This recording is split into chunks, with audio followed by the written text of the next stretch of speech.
Shalom. Bapak Ibu Saudara yang terkasih di dalam Tuhan, senang sekali karena mari yang masih di depan mungkin kalau ada yang mau masuk lagi silakan ya. Bapak Ibu Saudara yang terkasih di dalam Tuhan, saya mau minta my partner Mr. Jerry untuk maju ke depan. Ya. Kita pokin tuh Jer, lu Jer.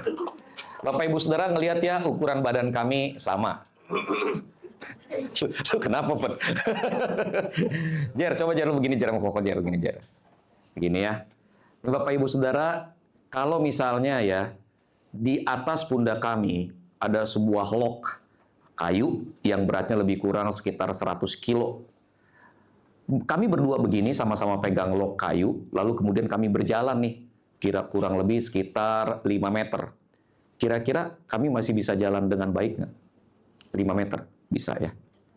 Kalau 50 meter, mulai engap. Tapi masih bisa. Siapa yang engap, Bapak Ibu Saudara? Siapa yang engap?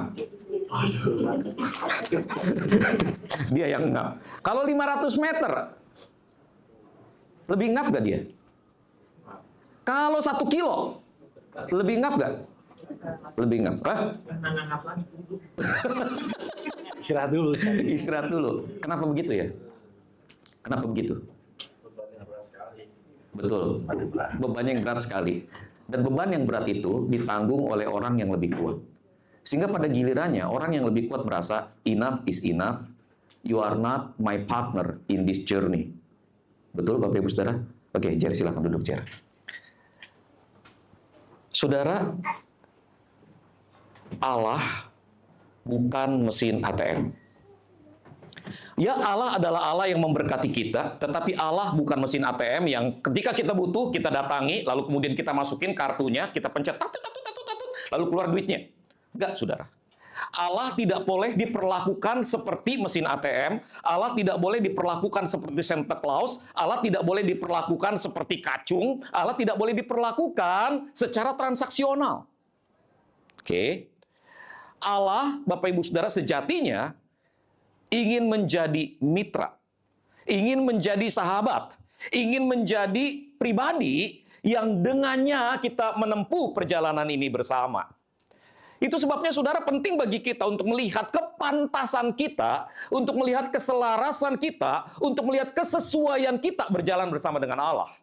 Saudara, Allah selalu adalah pribadi yang kuat. Itu nggak perlu ditanya, saudara. Tetapi permasalahannya ketika kita berjalan sebagai mitra yang unequal, perjalanan itu pada gilirannya jadi tidak menyenangkan. Sudah jelas, selama-lamanya kita nggak akan pernah equal dengan Allah. Selama-lamanya Allah adalah pribadi yang sangat kuat. Sama seperti Jerry, selama-lamanya akan seperti ini, dan saya selama-lamanya akan seperti ini. Ya, Jer, karena buat Jerry itu sehat, gitu. Ya, saudara, ini berjalan bersama-sama dengan Jerry. Nggak ada masalah. Santai. Tapi lama-kelamaan, saya akan membiarkan Jerry memikul semuanya karena ketidaklayakan saya. Ketidaklayakan kita di dalam berjalan bersama dengan Allah, bukan ketidaklayakan di dalam kekuatan, bukan ketidaklayakan di dalam hikmat, bukan saudara. Ketidaklayakan kita berjalan dengan Allah adalah ketidaklayakan hati. Kenapa nggak layak hati? Karena hati kita mungkin ada Allah lain, hati kita mungkin ada ketidakpercayaan, hati kita mungkin ada sesuatu yang salah terhadap Allah. Itu sebabnya saudara penting sekali untuk mengevaluasi hati, lalu kemudian melakukan kalibrasi hati. Penting, saudara. Penting untuk memastikan bahwa hati kita benar, hati kita lurus, dan hati kita tulus berjalan bersama dengan Allah, sehingga perjalanan ini, saudara, menjadi sebuah perjalanan yang menyenangkan bagi kita. Itu sebabnya, saudara, dalam 4 bulan ke depan, kita akan belajar mengkalibrasi hati. Oke? Bulan lalu kita udah belajar berhala kenyamanan. Khusus bulan ini kita belajar berhala pengakuan. Bulan berikutnya kita belajar berhala penerimaan. Ini pas banget bulannya saudara, karena bulan Februari adalah bulan... langsung senyum anak muda. Oh, Imlek lu ya mikirnya ya? Gua mau mikirnya Valentine, dia mikirnya Imlek.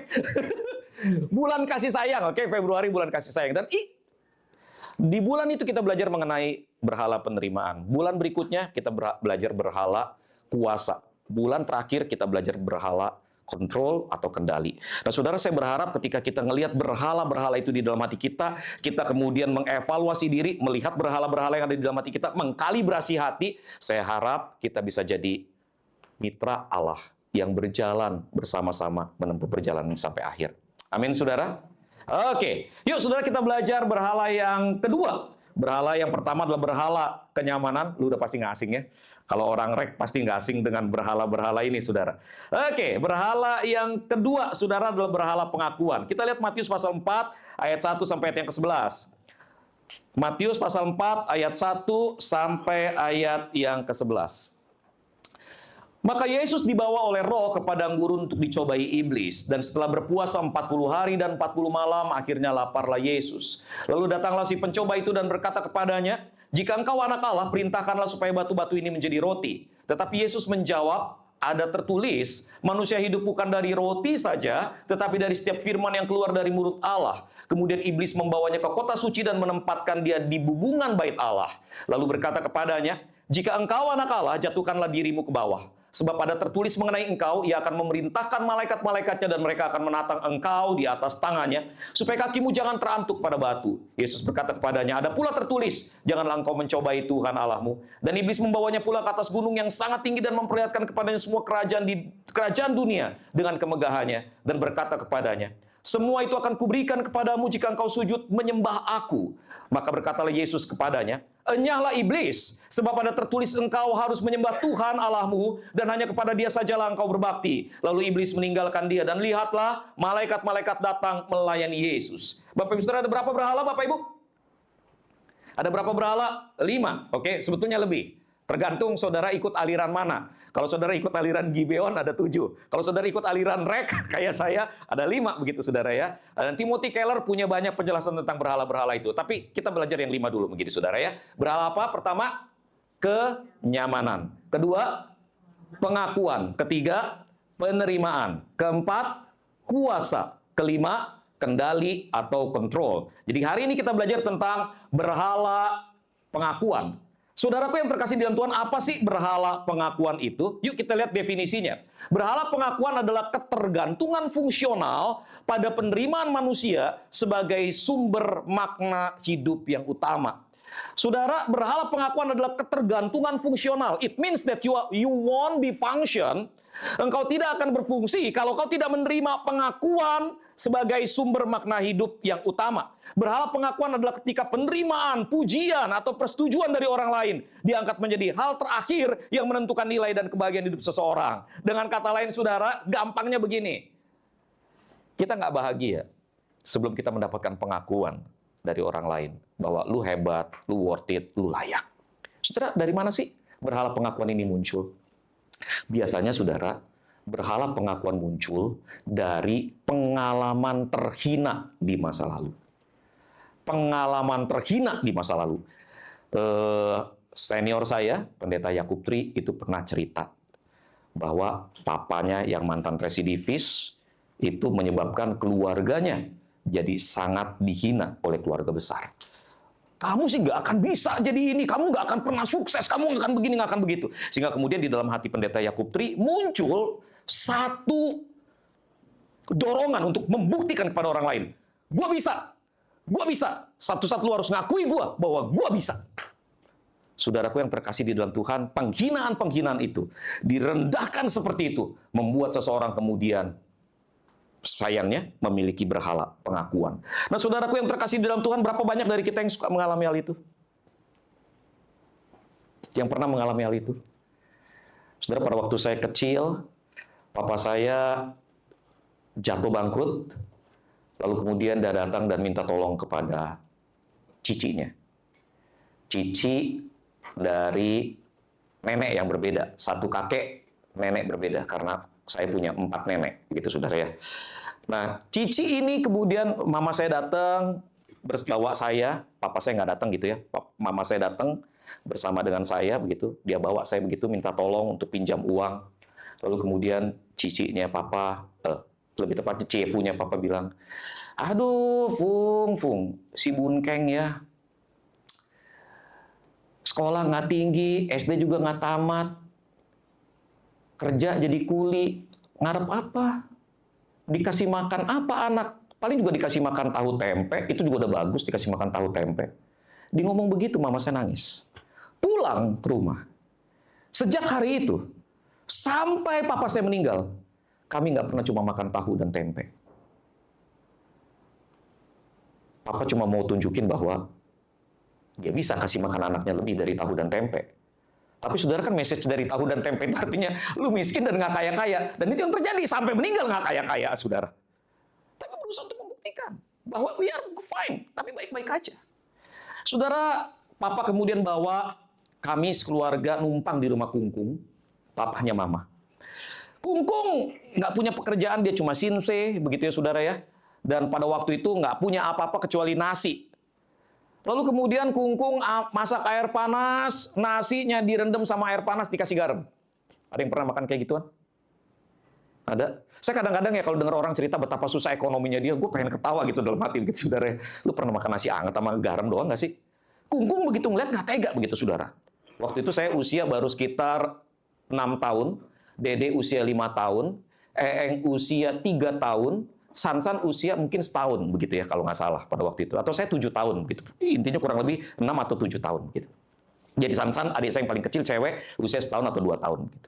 Nah saudara, Kungkung begitu ngeliat dia nggak tega begitu. Dia ada uang sedikit, dia pergi ke warung, dia beli kerupuk. Tahu nggak kerupuk yang kriwil warna putih?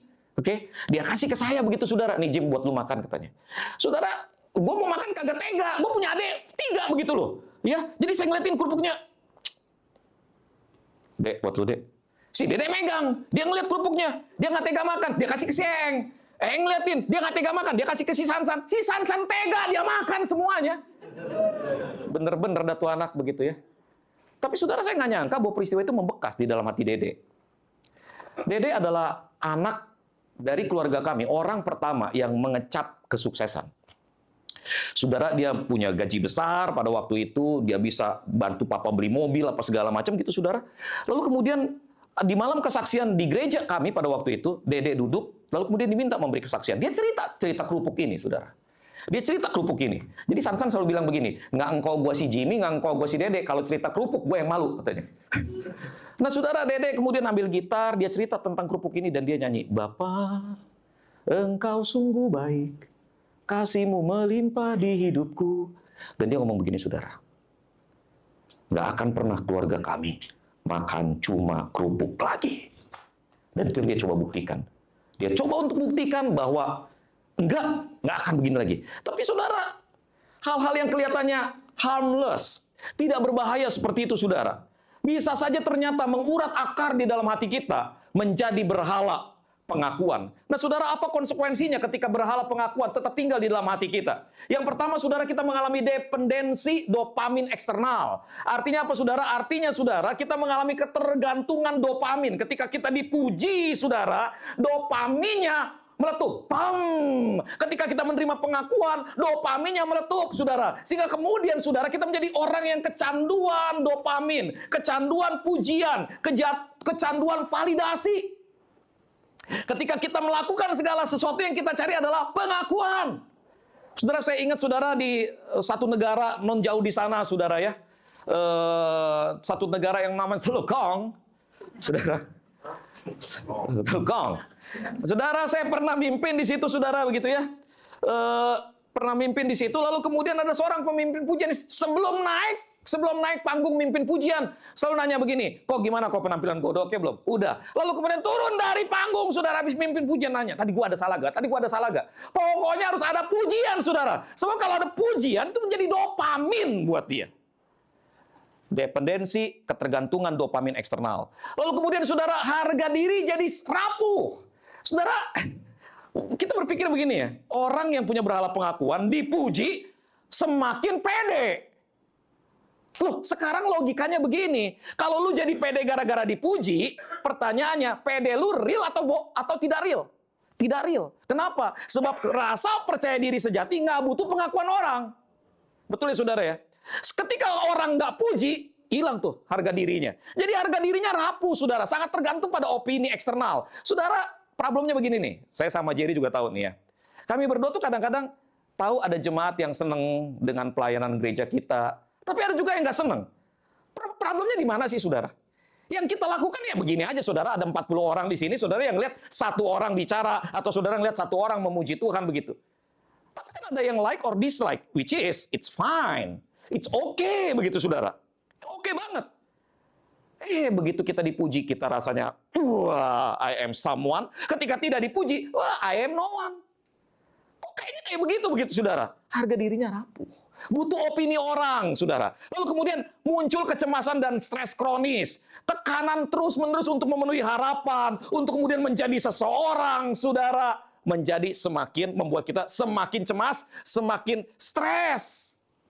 Yang terakhir, saudara, ada pembentukan identitas yang terganggu. Perilaku mencari validasi sangat terkait dengan konsep diri. Saudara, biasanya orang-orang dengan berhala pengakuan, kelihatannya, saudara, yang kelihatannya, ekspresi yang paling kelihatan adalah ambisi. Orang dengan berhala pengakuan selalu ambisinya gede banget. Gua harus punya ini, gua harus bangun ini, gua harus bisa begini. Orang harus ngomong begini, harus ngomong begitu. Gua harus kelihatan seperti ini. Kalau gua nggak jadi seperti ini, gua bukan siapa-siapa. Saudara, ambisius. Nggak salah sih, saudara, kalau saudara punya ambisi. Nggak salah. Saudara kalau nggak punya ambisi mau ngapain? Betul nggak? Tapi kalau kemudian ambisi jadi dopamin saudara, jadi kok berkorelasi dengan dopamin saudara, hati-hati loh. Hati-hati. Ambisi itu pada gilirannya akan mengkonsumsi kita. Karena apa? Karena dia membentuk identitas kita di dalam pencapaian-pencapaian. Jadi saudara, berhala pengakuan adalah salah satu berhala yang berbahaya di dalam kehidupan kita. Saya nggak mau cerita sama saudara kasus yang saya alami. Tapi saudara, listen to this carefully. Saya merasakan first hand experience menjadi korban dari orang dengan berhala pengakuan. Bagaimana manipulatif, bagaimana kasarnya orang itu. Dan bagaimana saya jadi korban mengejar sesuatu yang menjadi impian dari orang tersebut. Saudara, berhala pengakuan, kedengarannya sederhana, tapi buat orang-orang yang berada di sekelilingnya, itu menjadi beban. Jadi saudara, berhala ini berbahaya. Saudara, Yesus di dalam Matius pasal 4 ayat 11 berjumpa pasal 4 ayat 1 sampai 11 dikisahkan berjalan ke padang gurun, lalu kemudian dia berpuasa selama 40 hari, dan setelah dia merasa lapar, iblis datang mencobai dia. Dan yang menarik saudara, ketika iblis mencobai dia, iblis menggunakan satu kalimat ini 2 kali, saudara. Jika engkau anak Allah, digunakan 2 kali. Jika engkau anak Allah, jika engkau anak Allah. Sebetulnya, saudara, digunakan 3 kali, tetapi yang ketiga secara implisit. Artinya, tidak muncul secara kalimat. Jika engkau anak Allah. Nah, saudaraku yang terkasih di dalam Tuhan, ketika kalimat di dalam Alkitab diulangi lebih dari 2 kali, itu menunjukkan bahwa kalimat ini punya arti tersendiri. Saudara, di dalam bahasa aslinya, digunakan ein indikatif. Jadi format strukturnya in indikatif. Jika engkau anak Allah, kata jikanya di situ in, lalu engkau anak Allah indikatif. Artinya begini saudara, kata itu bisa saja diterjemahkan bukan dengan if, tetapi dengan because. Oke ya. Jadi saudara, kalau kita mau terjemahkan secara hurufiah, bisa aja terjemahannya bukan jika engkau anak Allah, tetapi terjemahannya jadi karena engkau anak Allah. Kenapa ini penting saudara? Karena ketika iblis datang menjumpai Yesus, iblis bukan nggak tahu bahwa Yesus adalah anak Allah. Dan iblis tidak menolak bahwa Yesus adalah anak Allah.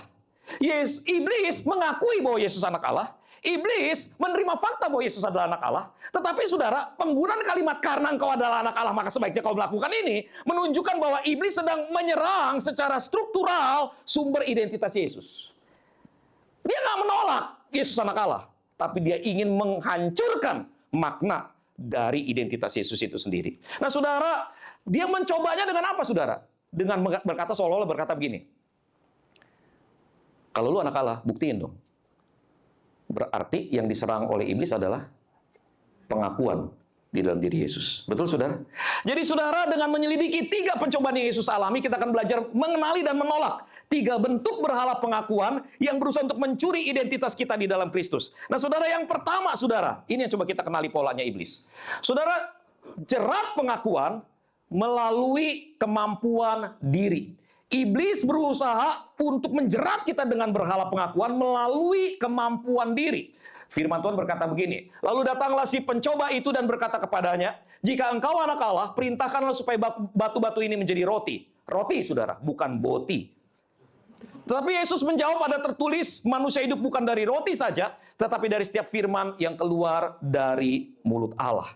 Saudaraku yang terkasih di dalam Tuhan Yesus Kristus, yang berbahaya, saudara, dari kalimat ini, kelihatannya sederhana, saudara. Tetapi sebetulnya dia menggunakan format kalimat yang begini. Kamu seharusnya punya kemampuan untuk membuktikan dirimu sendiri. Kamu seharusnya punya kemampuan untuk membuktikan dirimu sendiri, lepas dari Allah memeliharamu atau tidak. Sebenarnya message-nya itu. That you have your own strength, that you have your own power, supaya hidupmu terpelihara. Jadi saudaraku yang terkasih di dalam Tuhan, message-nya iblis berbahaya, saudara. Dia berkata, buktikan identitasmu dengan menjadi mandiri, cukupi kebutuhanmu sendiri. Jadi saudara, sumber pengakuan yang ditawarkan adalah dirimu sendiri. Kalau kau bisa mengejar prestasi, kalau kau punya kompetensi, kalau kau punya self-sufficiency, kau bisa mencukupkan dirimu sendiri, then you are somebody. Jadi saudara, godaannya adalah untuk membangun identitas sebagai anak Allah yang berkuasa, orang yang mandiri. Ngomong kasarnya begini nih, gue mau dapat ini. Kalau Tuhan nggak tolong gue tolong diri gue sendiri. Halo. Saudara pernah punya kalimat kayak gini dalam pergumulan hidup saudara, dalam perjalanan hidup saudara, ketika saudara berusaha untuk mengubah kondisi ekonomi, saudara berusaha untuk mengubah status sosial saudara, saudara berpikir begini, kalau Tuhan nggak tolong gue tolong diri gue sendiri. Kalau Tuhan nggak balas orang itu, gue yang balas dia. Kalau Tuhan nggak mau melakukan sesuatu, nggak apa-apa, gue yang lakukan. Kalau, ngomong kasarnya begini deh, Tuhan, aku cinta dia. Aku ingin bersama dengannya. Tapi kalau Tuhan tidak izinkan aku bersama dengan dia, biarlah dia bersama denganmu, Tuhan. Jadi ngerti ya, saudara ya? Dengan kata lain gini nih, dia mau ngomong begini. God, I have this power. If you don't do anything, then I will do something by myself.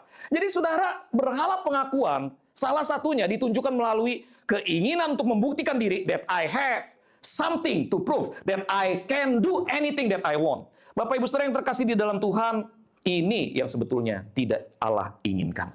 Saudara, Allah ingin agar kita selalu senantiasa menjadi orang yang bergantung, bersandar pada Allah.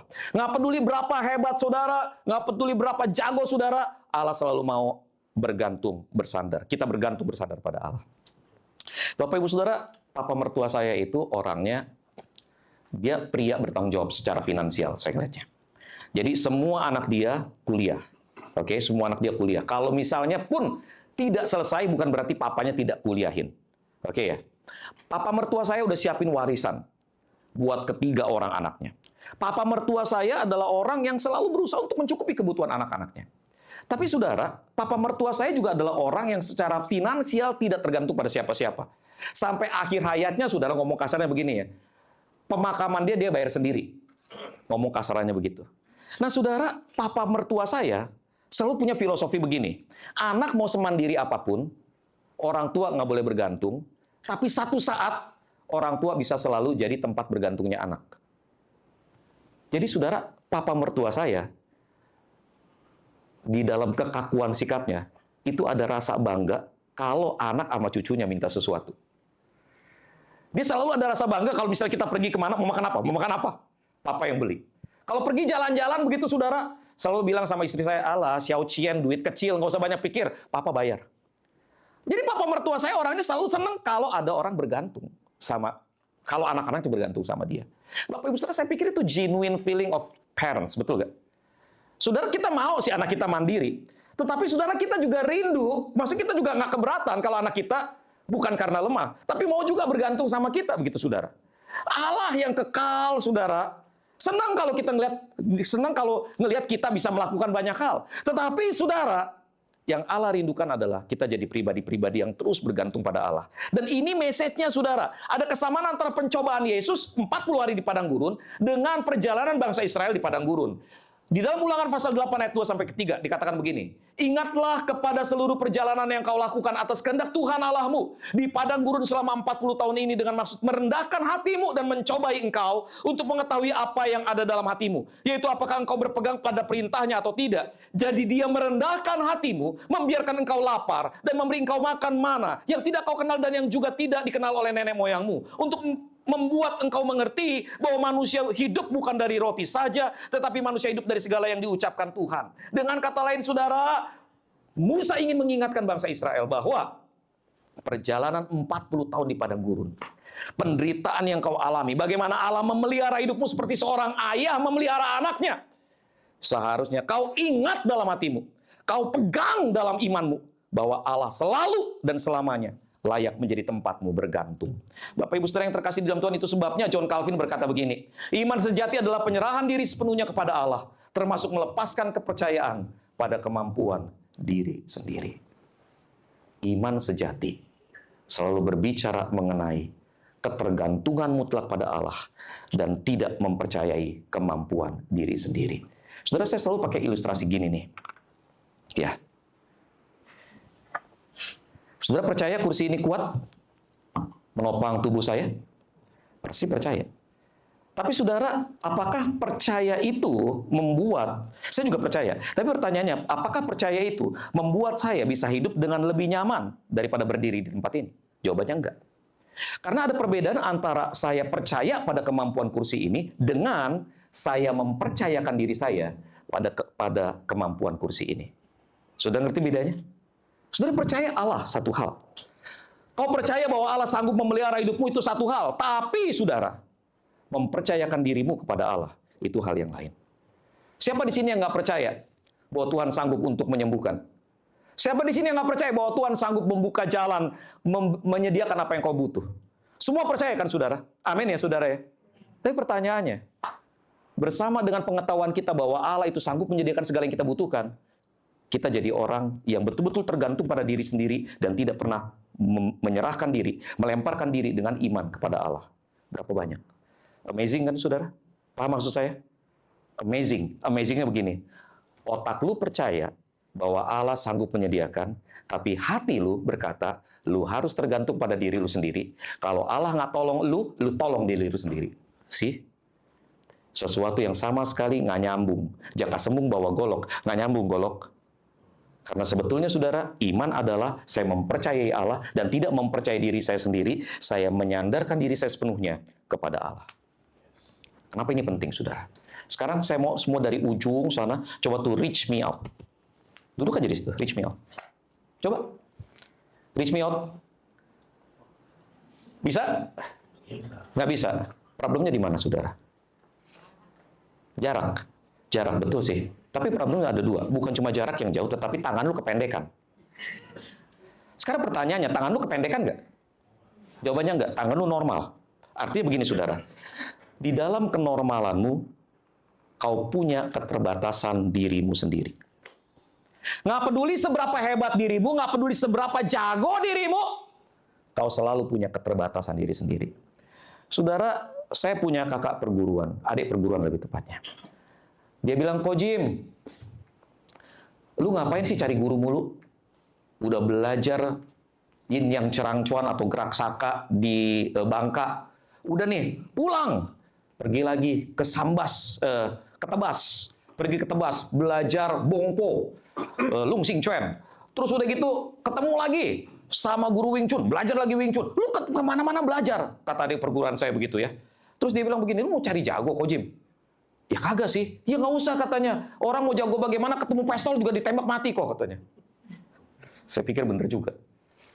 Nggak peduli berapa keras kita berusaha. Nggak peduli berapa keras kita berjuang. Akan tiba saatnya kita berhadapan dengan realitas bahwa kita terbatas. Betul saudara? Saudara jago bagaimana tetap aja ujungnya 2 kali 4. Berapa? 2 kali 1. Ujungnya segitu saudara. Nggak ada lebihnya. Ketika kita berhadapan dengan sakit penyakit, di situ semuanya jadi pucat pasi, saudara. Saudara, ketika papa saya sakit, saya berusaha untuk bawa papa ke dokter terbaik, bedah batang otak. Pada waktu saya bawa bapak saya ke bedah batang otak terbaik, saudara, dokternya bilang begini. Dia kumpulin kami berempat, dokternya bilang begini. Kamu bawa papamu ke Amerika, ke Jepang, ke Cina, ke Jerman, tetap nggak bisa sembuh. Kenapa? Karena teknologi saat ini di rumah sakit ini sudah sama seperti teknologi di luar. Dan yang kedua, ilmu pengetahuan mengenai bedah batang otak untuk mengobati batang otak yang rusak belum ada. Ilmunya belum sampai ke situ. Saudara yang ngomong dokter apa, saudara? Dokter terbaik bedah batang otak di Indonesia. Terbaik di Indonesia, saudara. Ketika saya mendengar dokter itu ngomong seperti itu, di situ saya ngerti, saudara, bahwa di hadapan wajah kematian, pengetahuan manusia menjadi pucat pasi. Amin, saudara. Saudara, ketika saya ngelihat papa saya berada di ICU, saudara, di ruang ICU itu, saudara, saya jalan, ruang ICU-nya unik, rumah sakit itu, bentuknya kayak U, gitu ya, bentuknya kayak U. Jadi kalau kita masuk dari sini, jalan, kita mau keluar lagi, tuh mesti ngeliatin orang-orang yang ada di ICU itu, saudara. Jadi pas begitu saya masuk ke ICU itu, muter begini, saya ngeliatin orang-orang yang hidupnya ditopang oleh mesin. Mulai dari ujung sampai ujung, papa saya di ujung sini, saudara. Jadi nomor 2. Saya masuk lihat orang ini ditopang mesin, ditopang mesin, ditopang mesin, ditopang mesin, semua ditopang mesin. Dan saudara tahu, yang badannya paling keker bapak saya. Bapak saya yang badannya paling gagah, saudara. Tapi segagah-gagahnya dia sama seperti yang lain, saudara. Di situ saya mengerti bahwa di hadapan wajah kematian, kekuatan manusia jadi pucat pasi.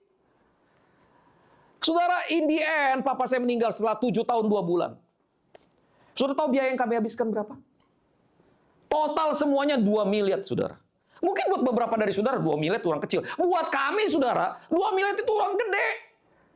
Karena kami itu nggak mampu ngumpulin 2 miliar.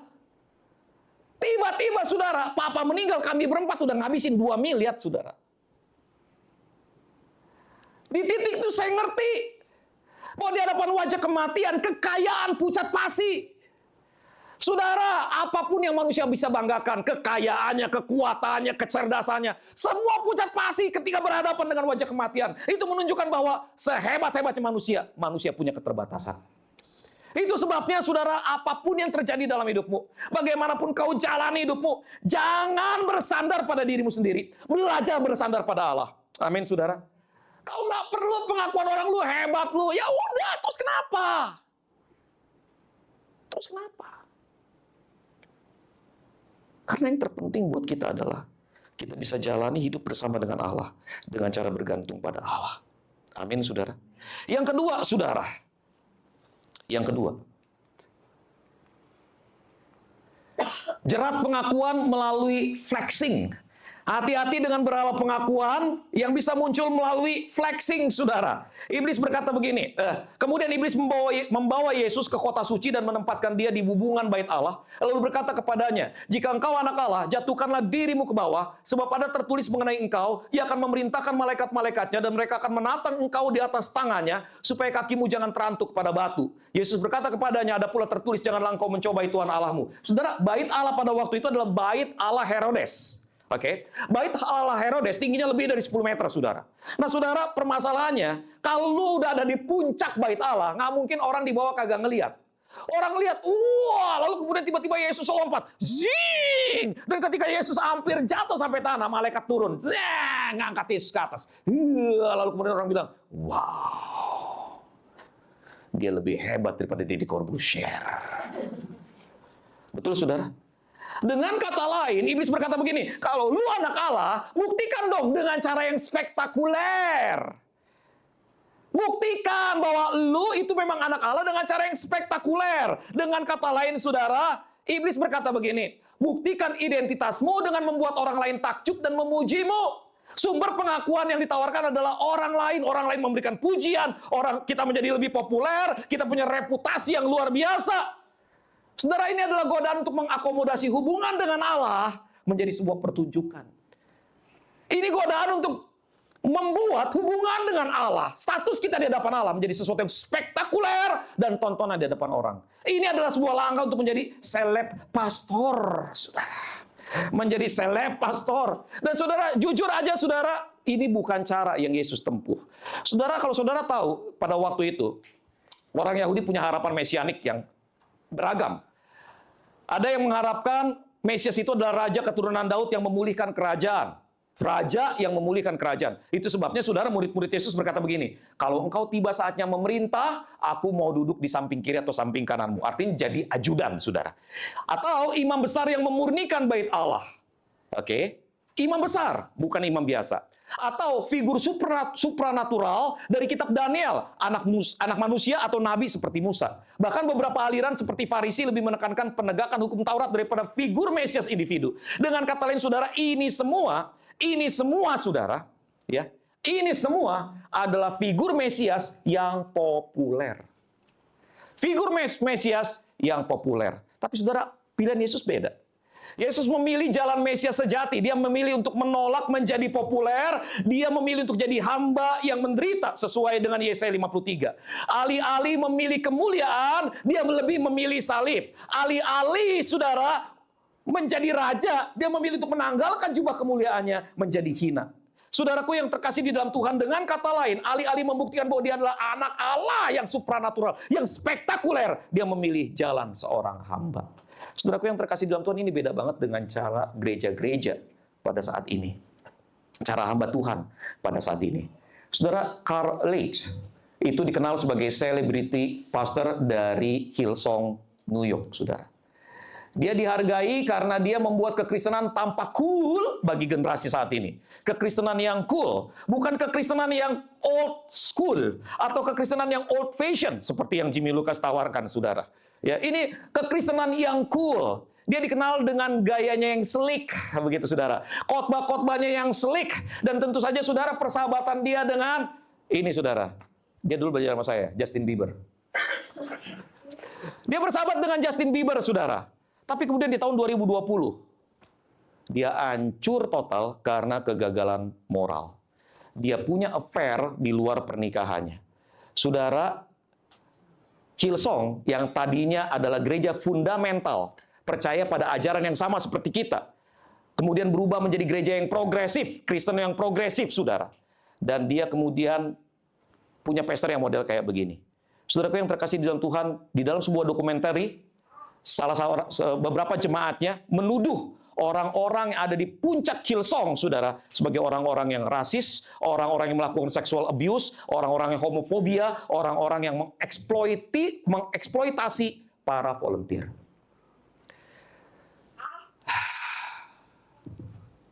Buat saya ini penting, saudara. Kenapa penting? Pastor Hendrawan tuh suka nanya saya begini, Jim, bahkan kemarin kami di depan istri saya tuh, kami dialog, bahkan agak berdebat, saudara, sampai 1 jam 52 menit 48 detik. Gue liatin masalahnya, Jer. Berdebat, gue ngomong panjang lebar, nggak debat sih, tapi saya ngotot begitu ya. Ini pembicaraan yang kedua. Maksudnya tema yang sama dibicarakan 2 kali. Pastor Hendrawan bilang begini, bro, emang lu nggak mau jadi mega church, bro? Lu nggak mau jadi mega church? Maksudnya mega church gimana? Jemaatnya 1000 lebih, gerejanya kelap-kelip, lampunya nyala, kayak lampu disco begitu, saudara. Lalu musiknya bedambreng begitu ya. Terus kita jadi pendeta yang slick. Jadi pendeta yang khotbahnya motivasional, pendeta yang slick, pendeta yang datangnya, saudara, bukan naik mobil yang sudah usianya 10 tahun. Tapi naik mobil yang BMW. Bajai merah warnanya, saudara. Naik mobil yang kayak begitu. Saya bilang, enggak kok. Gue nggak mau jadi pendeta mega church. Kalau Tuhan paksa gue jadi pendeta mega church, so be it. Tapi kalau disuruh milih, gue nggak mau. Kenapa? Karena buat saya begini, saudara. Saya bukannya anggap pujian penyembahan nggak penting. Penting. Saya bukannya anggap kenyamanan saudara tidak penting. Penting, saudara. Tapi sudah pertanyaannya begini loh. Apakah label gereja Anda akan ditanya, akan menjadi trademark, akan menjadi karcis buat Anda masuk ke surga? Jemaat gereja mana? Jemaat gereja yang namanya kagak jelas, antara Fancet sama UFC. Gereja kita maksudnya. Namanya nggak jelas. Apa itu? Atau gereja dari GBI? Atau gereja dari CSGI? Gereja mana begitu maksudnya? Emangnya label gereja lu kemudian jadi, oh pendetanya siapa? Oh pendetanya Jimmy Lucas. Yang ini sih udah kagak masuk dah. Siapa? Emang itu yang ditanya gitu, saudara? Kan enggak. Yang mau dilihat adalah kualitas kekristenan saudara. Betul gak? Itu sebabnya saudara saya bilang sampai Pastor Hendrawan, dan puji Tuhan gitu, kami sepaham mengenai hal ini. Bahwa yang terpenting adalah memberitakan Injil Kerajaan Allah, melaksanakan mandat budaya, dan kemudian memuridkan orang percaya. Kalau Anda duduk di dalam ruangan ini, tapi Anda tidak pernah mengalami perubahan signifikan di dalam karakter Anda, ada sesuatu yang salah dengan kekristenanmu. Lo pikir cukup jadi orang Kristen datang seminggu sekali, datang, duduk, diam, dengar doang, dadah. Ketika ditanya firman Allahnya apa? Nggak ngerti, dongo. Saudara jadi orang Kristen macam begini, saudara. Nggak ada gunanya buat saudara. Saudara buang waktu, cuma panas-panasin kursi. Buat apa? Saudara datang ke gereja, kalau cuma untuk datang ibadah, jadi orang Kristen merasa, saya datang beribadah, maka saya orang Kristen. Saudara keliru. Karena kekristenan kita, saudara, dinilai dari bagaimana kita menjalani hidup kita. Apakah kita selaras dengan apa yang Yesus ajarkan atau tidak. Itu yang mesti dipikirin. Apakah kita mau jadi orang Kristen yang seperti selebriti, orang Kristen yang kelihatannya mewah dan megah, atau menjadi orang Kristen yang mengambil jalan seorang hamba dan menjadi semakin menyerupai Kristus. Buat saya, kekristenan kita sepenting itu. Ketika ditawari untuk buka gereja, saudara, oleh Pastor Hendrawan, oleh Pastor Arthur, oleh Pastor Gayus, saudara, pikiran saya nggak pernah mikir gereja kita jadi gereja spektakuler, terjadi kesembuhan ilahi, pujian penyembahan yang melompat-lompat, yang membahana. Nggak pernah. Tuhan tahu, nggak pernah saya mikir begitu. Yang saya pikir pertama-tama adalah bagaimana jemaat yang saya layani menjadi semakin menyerupai Kristus. Saudara, untuk menjadi semakin menyerupai Kristus, first of all, kau harus terima Yesus sebagai Tuhan dan Juru Selamat. Dan saudara, ketika kau dilahirkan kembali, Roh Kudus di dalam dirimu menyadarkan dirimu bahwa ada sesuatu yang salah dengan jiwamu, bahwa jiwamu mungkin terluka, dan luka itu menjadi pondasi berdirinya berhala-berhala dalam hatimu. Ketika kau tidak melakukan sesuatu dengan berhala dalam hatimu, maka kau akan mengalami kesulitan untuk bertumbuh secara spiritual. Itu sebabnya saudara, kalau kau ingin bertumbuh secara spiritual, kau harus mengkalibrasi hati. Kau harus belajar melepaskan berhalamu. Kau harus belajar merendahkan diri di hadapan Allah. Kau harus belajar menjalani hidup seorang murid, bukan cuma orang Kristen mingguan. Jadi murid.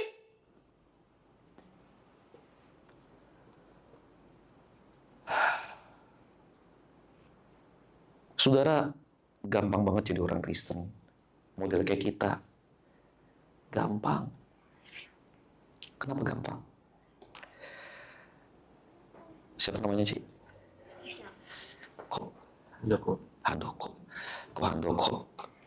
Pernah gak ngebayang datang ke gereja pakai jaket kulit, tapi nggak pakai apa dalamnya. Terus udah gitu pakai dompetnya dikait, pakai rantai di sini, sepatunya sepatu koboi, terus ada tato di sini. I love my mom. Kan? Pada waktu kita datang ke gereja, kita mematutkan diri supaya penampilan kita sesuai, betul kan? Pernah kebayang kalau kemudian orang datang masuk ke gereja pakai baju kayak begitu? Orang menjauh gak? Menjauh. Dan kan kita nggak suka dijauhi orang. Itu sebabnya kita selalu berpakaian yang sepatutnya, walaupun hati kita tidak dalam kondisi patut. Betul?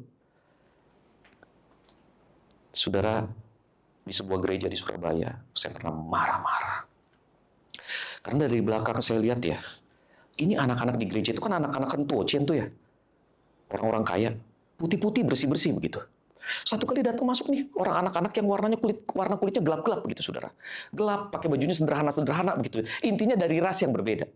Ketika dia masuk begitu, saudara ya, ketika kelompok anak ini masuk, itu anak-anak cewek yang memang asalnya di gereja itu, tiba-tiba duduknya menjauh. Dan kemudian, saudara, itu zamannya kursi panjang. Bukan kursi kayak gini, zamannya kursi panjang. Oke? Jadi ketika menjauh, itu kursi jedahnya kelihatan banget. Jaraknya ada sekitar 2 meteran antara anak-anak yang kulitnya gelap dengan anak-anak yang kulitnya terang nih. Saudara, ketika saya ngeliat begitu, saya marah minta ampun, saudara. Saya naik ke atas mimbar ketika itu saya khotbah. Dan saya teriak, saudara. Saya bilang begini, bertobat kamu. Kau pikir ini gereja bapak moyangmu. Kau pikir kakekmu yang dirikan gereja ini. Ini gereja milik Yesus. Oh, pokoknya gue sejam marah-marah. Gara-gara gue melihat ini tindakan yang tidak adil. Turun dari mimbar, saya dipanggil sama salah seorang teman saya. Jim, lu kok ngomong begitu? Ngomong apa? Emang ini gereja bapak moyangmu? Emang ini gereja kakek lu yang diriin? Lah emang salah gue ngomong gitu? Salah, ini gereja kakek moyangnya dia. Emang kakeknya dia yang diriin. But that is not my message. Maksud saya begini loh. Ketika ada kelompok orang yang berbeda datang, ketika dia tidak sama seperti kita, kita cenderung menjauh. Sehingga kemudian kita yang rasanya berbeda ini nggak mau kelihatan berbeda. Kita berusaha untuk sama. Sehingga kemudian gereja jadi seragam. Di gereja semuanya kelihatan kudus. Di gereja semuanya kelihatan ganteng dan cantik. Di gereja semuanya kelihatan wangi. Di gereja kelihatan semuanya saleh. Tapi pas begitu keluar, saudara, bukannya jadi orang Kristen, tapi jadi orang kesetanan. What kind of Christianity itu? Saudara nggak bisa jalani dua hidup yang berbeda, saudara. If you are Christian here, then you should be Christian there. Amin, saudara. Saya nggak menuntut, wah harus kudus bener. Gua juga kagak begitu masalahnya gitu, saudara. Kadang-kadang kalau lagi naik mobil begitu saudara dipepet sama orang, gua juga bisa emosi. Ngebut, saudara. Untung tuh mobil udah 10 tahun. Kagak sanggup ngebut dia. Bisa emosi juga. Kadang-kadang saya mau teriakin anak-anak saya ini, saudara. Diam nggak? Badung banget gitu. Sebel. Kadang-kadang saudara saya juga nggak kelihatan Kristennya. Tapi saudara, the point is, kita jadi orang-orang yang berusaha untuk selaras dengan apa yang Alkitab ajarkan. Amin, saudara. Dan itu bukan jadi orang Kristen yang kelihatan cuma casing doang, spektakuler. Nggak perlu pengakuan itu. Yang penting adalah kita menunjukkan di hadapan Allah bahwa kita adalah orang-orang yang serius dengan kekristenan kita. Kita mau meniru Yesus. Yang terakhir, yang ketiga, saudara. Berhala memberikan jerat melalui kekuasaan duniawi. Dan iblis membawanya pula ke atas gunung yang sangat tinggi dan memperlihatkan kepadanya semua kerajaan dunia dengan kemegahannya. Dan berkata kepadanya, semua itu akan kuberikan kepadamu jika engkau sujud menyembah aku. Maka berkatalah Yesus kepadanya, hanyalah iblis, sebab ada tertulis engkau harus menyembah Tuhan Allahmu, dan hanya kepada dia sajalah engkau berbakti. Dengan kata lain, saudara, iblis mengatakan begini nih, buktikanlah identitasmu dengan memiliki pengaruh dan kuasa tertinggi, meski harus kompromi. Sumber pengakuannya apa, saudara? Dunia ini. Punya posisi, punya kekuasaan, punya kekayaan, punya pengaruh, punya koneksi. Sorry ini saudara ya. Kalau kita ketemu sama orang asing, ini cowok ya. Kalau kita ketemu sama orang asing, pertama tanya apa? Nama. Kedua nanya apa? Hah? Kerja di mana? Betul nggak? Terus udah ngobrol-ngobrol panjang lebar tinggi dalam, terus udah gitu kita mulai nyari kesamaan-kesamaan. Oh, dari Surabaya. Oh, kenal sama bapak ini dong. Dan yang kita sebutin nggak pernah kita sebutin Acong, tukang betulin sepatu. Nggak pernah. Yang kita sebutin tuh Lim Sulyong, yang punya Indomaret. Ngerti kan maksud saya, saudara ya? Oh, berarti lu kenal sama si ini dong. Saudara, ini nih, dunianya laki-laki nih. Ketika ditanya, kenalan, nama siapa? Oke, nih. Lalu kemudian ditanya lagi. Pertanyaan berikutnya, kerja apa? William Saputra. William Saputra. Saudara lihat ya. Kenapa sih nggak pernah? Kenapa sih nggak coba untuk kenal just who you are gitu, biasa aja gitu loh. Karena kita selalu berusaha untuk bandingkan dengan seseorang atau dengan sesuatu. Terus udah gitu, saudara, kalau misalnya kita datang nih ke pesta begitu ya, kita datang ke pesta yang kita lihat dulu bajunya apa, mereknya apa. Saudara, saya pernah datang ke satu gereja ya. Sini. Jadi gini nih saudara ya, maju kaki lu satu gini, satu aja ya. Itu ya para pelayannya begini saudara. Merek apa? Off brand. Merek apa? Bata. Ya, bukan Nike. Ya, bukan buku rokok. Merek apa? Murah. Duduk kan. Padahal gila ya. Itu para pelayan. Para pelayan. Tapi yang dilihat penampilan dia, baju dia dulu apa? Terus ditanya, datang naik apa? Naik Gojek. Kayaknya kurang seru. Saya kemarin waktu sama Pastor Hendrawan makan bakmi, saudara ya. Makan bakmi. Saya parkir di depan Ferrari, saudara. Parkir depan Ferrari. Lalu kemudian saya parkir depan Ferrari. Saya pikir, aduh, gua jangan sampai parkir mundur, nabrak Ferrari nih. Nggak lama yang punya Ferrari keluar. Saudara, kita itu ya, kalau kita mau jalan tuh simpelnya begini nih. Masuk, nyalain starter mobil, ceng, tarik tuas, gas. Betul nggak? Nggak perlu. Nggak perlu gitu, saudara. Ini yang punya Ferrari begitu masuk, gue juga tahu itu Ferrari. Lu nggak usah sampai lama begitu, saudara, nggak lama, juing jalan. What? Come on. seolah-olah ya, you are nobody unless you have power, you have connection, you have everything. Padahal saudara, tanpa itu semua, kau tetap orang yang ditebus oleh Allah. Saudara, godaan tertinggi kita adalah menyembah berhala untuk mendapatkan apa yang seolah-olah bisa memuaskan hati kita. Saudara, kalau kita punya konsep seperti ini, bahwa we are somebody when we have these things, maka saudara, kita keliru memahami Injil Yesus Kristus. Saudaraku yang terkasih di dalam Tuhan, ketika ular mencobai Hawa, isunya begini, kau tidak boleh mempercayai Allah, kau percaya dirimu sendiri. Kau harusnya bisa menjadi seperti Allah. Bisa memutuskan bagi dirimu sendiri. Dengan kata lain saudara, isu pertamanya adalah kamu ingin menjadi seperti Allah, kau bisa mengatur hidupmu sendiri. Lalu kemudian saudara, kenyataannya, kejatuhan membuat manusia kehilangan segala-galanya. Bahkan kehilangan hubungan yang intim dan dalam dengan Allah. Tapi Allah tidak berhenti saudara, dia mengutus anaknya yang tunggal Yesus Kristus mati di atas kayu salib. Nah pertanyaannya begini saudara, sampai di titik ini aja selesai gak urusan? Enggak. Buat lu orang udah pada selesai. Sorry nih gue ngomong kasar. Kenapa buat kita ini selesai? Karena buat kita yang penting percaya Yesus mati masuk surga. Selesai kan? Kalau memang tujuannya cuma sampai di situ, di titik ini udah selesai. Yesus mati di atas kayu salib, kita masuk surga karena percaya Yesus. Tapi problemnya adalah Alkitab mengatakan setelah kita percaya pada Yesus, kita dilahirkan kembali menjadi Titi. Salah. Kita dilahirkan kembali menjadi ciptaan baru, saudara. Oke? Pertanyaannya kenapa kita harus dilahirkan kembali menjadi ciptaan baru? Karena begini, saudara. Setelah kita diselamatkan, we have this new role in our life. Bahwa sebetulnya saudara setelah kita diselamatkan dan dilahirkan kembali, kita harus menjadi ciptaan baru yang menyembah Yesus sebagai Tuhan dan Juru Selamat. Dengan kata lain saudara, keselamatan adalah kembalinya tatanan hubungan kita dengan Allah. Yang dulunya bergantung kepada Allah. Yang dulunya menyembah Allah. Yang dulunya mengagungkan Allah. Yang dulunya betul-betul tunduk pada otoritas Allah. Kini setelah dilahirkan kembali pada posisi ini. Kembali pada posisi di mana saya tunduk, taat, takut akan Tuhan. Jadi saya betul-betul punya hubungan di mana dia adalah raja, saya adalah rakyatnya, dia adalah Tuhan, saya adalah hambanya, dia adalah bos, gua kacungnya.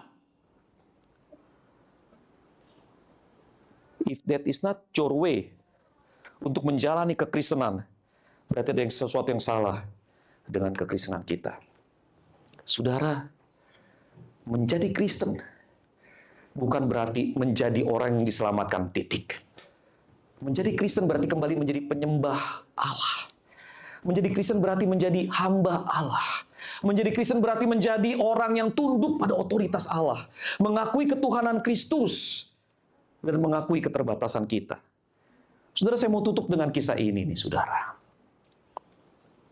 Saudara tahu dia siapa? Nebukadnezar. Saudara, Babel pernah menjadi negara adidaya.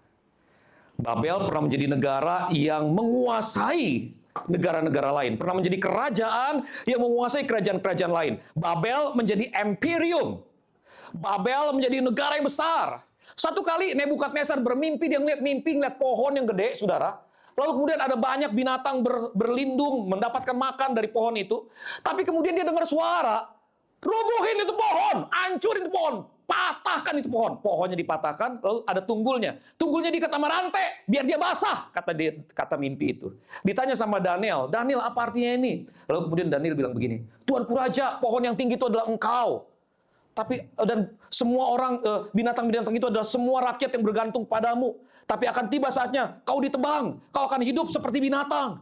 Tuanku Raja, jangan ini terjadi padamu. Berbuat baik, hiduplah takut akan Tuhan. Setahun kemudian, nggak terjadi apa-apa. Setahun kemudian, Nebukadnezar berdiri di Sotoh rumahnya. Saudara ingat, Sotoh paling berbahaya. Oke, Daud jatuhnya di Sotoh gara-gara ngeliat cewek. Dia jatuhnya gara-gara di Sotoh ngeliat kerajaan dia sendiri. Hati-hati jadi kalau berdiri di depan saudara. Saudara, si Nebukadnezar ketika dia ngeliat kerajaan dia berkata begini, bukankah ini Babel yang besar, yang telah kubangun dengan kekuatan kuasaku dan kemuliaan kebesaranku. Pada waktu dia ngomong begitu, halilintar bunyi. Dia dengar suara, hei Nebukadnezar, bukankah telah diingatkan kepadamu bahwa Allah yang meninggikan, Allah yang merendahkan. Nebukadnezar langsung hilang ingatan, saudara. Langsung hilang ingatan, dia jadi kayak orang gila, dia dibuang oleh semua kerajaannya, dia dibiarkan ada di padang gurun, di padang rumput, dia makan dari rumput, bulu-bulu dia tumbuh seperti bulu elang, badan dia dipenuhi oleh bulu, saudara. Kukunya jadi panjang seperti kuku binatang. Lalu kemudian, saudara, dia tiap hari meraup, dia makan percis kayak binatang, saudara. 7 masa. Saya nggak tahu 7 masa itu berapa lama.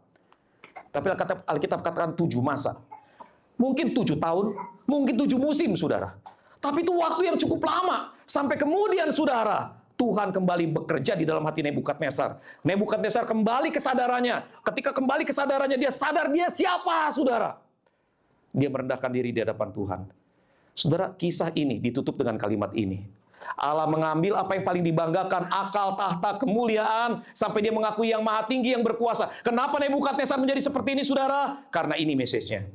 Supaya orang-orang yang hidup tahu bahwa yang maha tinggi berkuasa atas kerajaan manusia dan memberikannya kepada siapa yang dikehendakinya.